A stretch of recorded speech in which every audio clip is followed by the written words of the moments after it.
মধ্যপ্রাচ্য সংকটের কারণে দেশে এখনো কাটেনি জ্বালানি সংকট। লাইনে দাঁড়িয়ে তেল সংগ্রহ করতে হচ্ছে পরিবহন চালকদের। এ নিয়ে সবশেষ তথ্য জানাতে রাজধানীর একটি পাম্প থেকে যুক্ত হচ্ছেন সহকর্মী তাইমুন ইসলাম রায়হান। রায়হান, যানবাহনের চাপ কেমন দেখছেন এবং কি বলছেন পাম্প সংশ্লিষ্টরা, জানাবেন। জি নাবিলা, আপনি যেমনটা বলছেন, যানবাহনের চাপ কিন্তু এখন রয়েছে।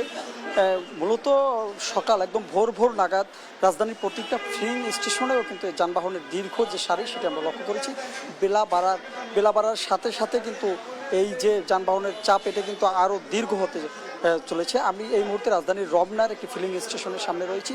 এই যে রমনার ফিলিং স্টেশন, এই ফিলিং স্টেশনের কথা যদি বলি, এখান থেকে যানবাহনের সারি মূলত রমনা হয়ে মৎস্যভবনের পাশ দিয়ে একদম সেগুন বাগিচা গিয়ে শেষ হয়েছে। সেখান থেকে রাজধানীর যে সে দীর্ঘ সারি আমরা দেখতে পেয়েছি। তবে আমরা এই যে রাজধানীর বিভিন্ন ফিলিং স্টেশন ঘুরে আমরা একটি জিনিস কিন্তু আমাদের চোখে পড়ার মতো আমরা লেগেছে, সেটি হলো যে অনেকেই কিন্তু তার ট্যাঙ্কিতে তেল থাকা সত্ত্বেও তারা কিন্তু আবার তেল পুনরায় নিতে আসছেন এবং কি মূলত এখন ফিলিং স্টেশনগুলোতে 500 থেকে 600 টাকার উপরে তেল দেওয়া হচ্ছে না।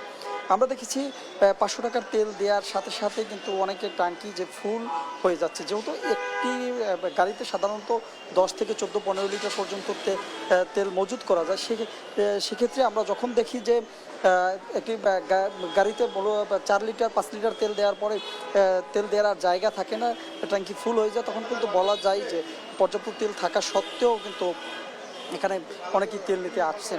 আমরা কথা বলেছিলাম এই পাম্প কর্তৃপক্ষের কাছে, তারাও কিন্তু একই অভিযোগ করছেন যে যারা তেল দিচ্ছেন প্রতিটা গাড়িতে তেল থাকা সত্ত্বেও আবার তেল নিচ্ছেন, যার কারণে এই যে দীর্ঘ সারি বা প্রতিনিয়ত প্রতিটি ফিলিং স্টেশনের সামনে যে দীর্ঘ সারি, এই সারিটি কিন্তু এখনও অব্যাহত হয়েছে।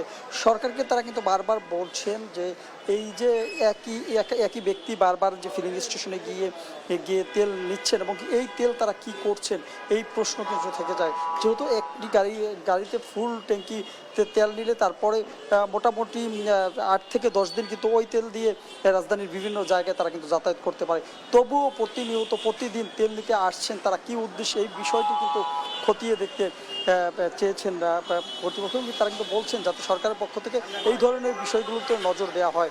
আমি একটু কথা বলতে চাই, এখানে একজন চালক ভাই রয়েছেন, তার সাথে আমি একটু কথা বলতে চাই। ভাই একটু বলবেন। ভাই কিছু বলতে চাইতেছি না ভাই, অনেক টায়ার্ড। আচ্ছা, আপনার তো গাড়িতে তেল আছে দেখা গেছে, তারপরে কেন আসছে? ভাই 1 লিটার এরকম টাঙ্কিতে ফুল দেখায়, 1 লিটার এরকম ফুল দেখায় 515 কিলো চলছে গাড়িতে, আমার তো আছে। আচ্ছা, আমরা কিন্তু দেখেছিলাম তার গাড়ির যে ফুয়েল ট্যাঙ্কির যে মিটার আছে সেখানে দেখাচ্ছে তার ট্যাঙ্কিতে অর্ধেক লিটার তেল আছে। যদি বলি যে এই গাড়িতে 15 লিটার তেল ধরে, সেক্ষেত্রে অর্ধেক তেল থাকলেও কিন্তু তার 5 থেকে 7 লিটার তেল আছে। এরকম কিন্তু আমাদের অহরহর ঘটনা চোখে পড়ছে যে 300 টাকার তেল দেওয়ার পরও গাড়ির ট্যাঙ্কি ফুল হয়ে যাচ্ছে, তারপরও তারা বারবার আসছেন। তো আমরা সকাল থেকে একই চিত্র কিন্তু প্রতিটা ফিলিং স্টেশনে আমরা দেখছি এবং কি লক্ষ্য করেছি যে তেল কিন্তু পর্যাপ্তভাবে দিচ্ছেন। ফিলিং স্টেশন কর্তৃপক্ষ বলছেন যে তারা চাহিদা অনুযায়ী তেল পাচ্ছেন। তারা কিন্তু চাহিদা অনুযায়ী কিন্তু তারা তেল পাচ্ছেন এবং কি তারা সরবরাহ করছেন। তবে বিষয়টা হলো যে ফিলিং স্টেশনগুলোতে তেল নেওয়ার জন্য যে দীর্ঘ লাইন, দীর্ঘ অপেক্ষা, তারা যাদের তেল আছে তারাও অপেক্ষা করছেন, যাদের তেল নেই তারাও কিন্তু অপেক্ষা করছেন। তো একটি প্রশ্ন থেকে যায়, তেল থাকতে কেন তারা এই তেল নেওয়ার জন্য যে দীর্ঘ 3 থেকে 4 ঘন্টা লাইনে দাঁড়িয়ে থাকছেন, এই বিষয়টি কিন্তু আসলে নজরে আসার দাবি করছেন এই পাম্প কর্তৃপক্ষ। এবং কি আমরা যারা সচেতন মানুষের সাথে কথা বলছেন তারা কিন্তু একই কথা বলছেন যে এই বিষয়টি যাতে সরকারের পক্ষ থেকে নজরদারি করা হোক। রায়হান, আপনাকে ধন্যবাদ। দর্শক, জ্বালানি সংকট নিয়ে বিস্তারিত জানাচ্ছিলেন আমাদের সহকর্মী রায়হান। দেশজুড়ে চলমান জ্বালানি সংকটের আরও খবর জানাতে জয়পুরহাট থেকে যুক্ত হচ্ছেন সহকর্মী রেজাউল করিম রেজা ও নড়াইল থেকে সহকর্মী শরীফুল ইসলাম। প্রথমেই চলে যাচ্ছি জয়পুরহাটে রেজার কাছে। রেজা, জ্বালানির সংকট নিয়ে ভোক্তারা কি বলছেন, আপনার কাছে কি তথ্য আছে জানাবেন। ধন্যবাদ আপনাকে। একটা বিষয় জানিয়ে রাখি যে আপনি জানেন যে এই আমাদের সারা দেশের মতো জয়পুরহাটেও কিন্তু জ্বালানি সংকট দিনে দিনে কিন্তু তীব্র আকার ধারণ করছে এবং প্রতিদিনই কিন্তু দীর্ঘ লাইন এবং দীর্ঘ ভোগান্তি বাড়ছে। এটা সাধারণ যে মানুষ যারা তেল নিতে আসছেন তারা জানিয়েছেন। আপনি দেখছেন আমি এখন দাঁড়িয়ে আছি জয়পুরহাটের তাজ ফিলিং স্টেশনে। তাজ ফিলিং স্টেশনের যে এখানে এসে যেই চিত্রটি আমি দেখতে পেয়েছি, প্রায় দুই কিলো দূরে পর্যন্ত হারাইল পর্যন্ত এখানে লম্বা লাইন। কিন্তু এখানে বর্তমানে যে লাইন দেখতে পেয়েছি এবং এখানে আমি পাম্প কর্তৃপক্ষের সাথে কথা বলেছি যে পাম্প কর্তৃপক্ষরা যেটি জানিয়েছেন যে তারা 3000 লিটার পেট্রোল এবং 3500 লিটার অকটেন পেয়েছে। এটা কতক্ষণ চলবে তারা কিন্তু এখানে মানে বলতে পারতেছে না, যে কোনো সময় শেষ হয়ে যেতে পারে। তো একজন এখানে কর্মজীবী মানুষ আছেন, তেল নিতে এসেছেন, তিনি জানাবেন আপনাদের তেল পাচ্ছেন কিনা আর ভোগান্তি কেমন হচ্ছে বা হচ্ছে না। আমি একজন কলেজের শিক্ষক। যেমন আজকে আমার সরকারি পরীক্ষায় ডিউটি আছে। এমন এই ডিউটি আমি গতকাল দীর্ঘদিন লাইনে দাঁড়িয়েও তেল পাই না, অবশেষে ফিরে যাই। আবার যে পাম্পে যাচ্ছি সেই সব পাম্পে 100 টাকা বা 200 টাকা তেল দিচ্ছে। এই তেল দিয়ে তো আমাদের দৈনন্দিন যে চলাফেরার যে সেটা মিটতেছে না, প্রয়োজন মিটতেছে না। এখন ধন্যবাদ আপনাকে। আপনিও তো আসছেন, তো কি অবস্থা আপনার? অবস্থা হলো 6টার দিকে দাঁড়াইছি, 11টার পর তেল পাইছি মাত্র 200 টাকা। এই 200 টাকার তেল তো আমার আগাবেল জানা। আমি তো একজন লাইভ স্টক অ্যাসিস্ট্যান্ট, আমার সারাদিন ধরে সেবা দিতে হয়, আমার গাড়িটা সারাদিন চলে, কিন্তু এই 200 টাকার তেল তো আমার সারাদিন তো চলবে না। তাই সরকারের কাছে অনুরোধ, এটার জন্য দ্রুত ব্যবস্থা করে। ধন্যবাদ। তো একটা বিষয় জানিয়ে রাখি যে জয়পুরহাটে কিন্তু 20টি পাম্প আছে। এই পাম্পের মধ্যে কিন্তু 1টি 2টি 3টি বা এরকম 4টির বেশি কিন্তু পাম্পে তেল দেওয়া হচ্ছে না। মানে আসলে এই যে পাম্পগুলোতে তেল দিচ্ছে যে কোনো সময় সীমিত তেল ঢুকছে, সেই তেল কিন্তু যে কোনো সময় শেষ হয়ে যাচ্ছে। আজকে এই পাম্পে 200 টাকা করে তেল দিচ্ছে। এতে সকাল থেকে বা ভোর 5টা থেকে কেউ গভীর রাত থেকে কিন্তু এখানে দীর্ঘ লাইনে দাঁড়িয়ে চরম ভোগান্তি করে কিন্তু এই যে আমার কিছুক্ষণ আগে যে আমার লাইভে কথা বললেন উনি কিন্তু ভোর 5টায় এখানে এসেছেন, 200 টাকার তেল পেয়েছেন কিছুক্ষণ আগে। তো মানে এখানকার জেলা প্রশাসক সহ যে তেল যে বাজার মনিটরিং বা পেট্রোল পাম্প মনিটরিং এর জন্য যে ব্যবস্থাপনা যে কমিটি আছেন তারা কিন্তু নির্লসভাবে চেষ্টা করছেন এবং এখানে কিন্তু পাম্পে কিন্তু পুলিশ নিরাপত্তা পাশাপাশি যে এক্সট্রা ভলেন্টিয়ার পাম্প কর্তৃপক্ষ এক্সট্রা ভলেন্টিয়ার রেখে কিন্তু হিমশিম খাচ্ছেন।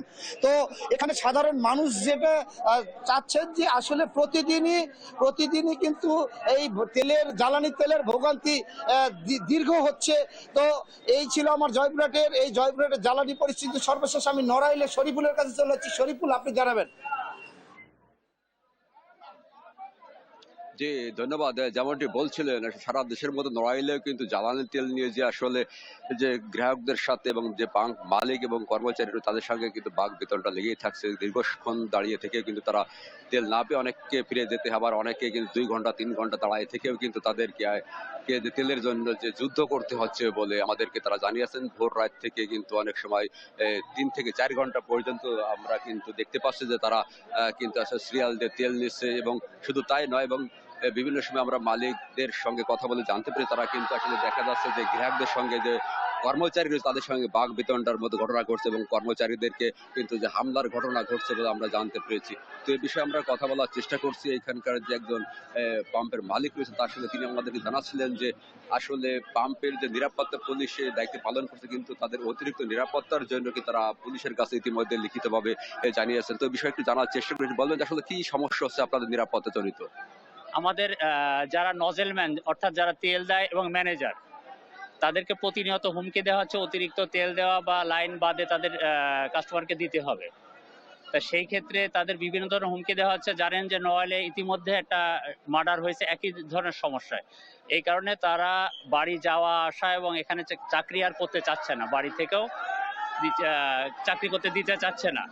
প্রশাসন আমাদের যথেষ্ট সহযোগিতা করতেছে, কিন্তু আমাদের কাছে মনে হচ্ছে আরো একটু বেশি সহযোগিতা হলে ভালো হয়। এই কারণে আমরা অতিরিক্ত অধিকতর নিরাপত্তার জন্য একটা চিঠি দিয়েছি।